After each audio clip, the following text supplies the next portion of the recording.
Happy learning!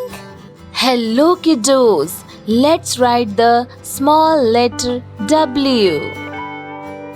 Let's start.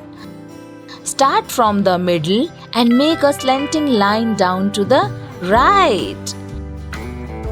And then make a slanting line up to the right. Now make another slanting line down to the right. And lastly, make one more slanting line up to the right. Let's try it again. Slanting line down to the right. Slanting line up. And again down. And one more slanting line.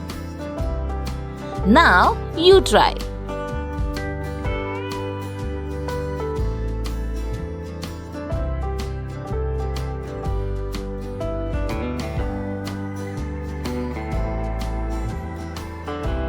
Now check if you did it right.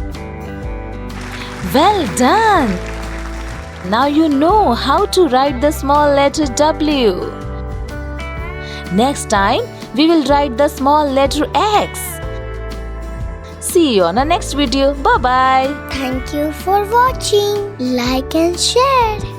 Don't forget to subscribe our channel.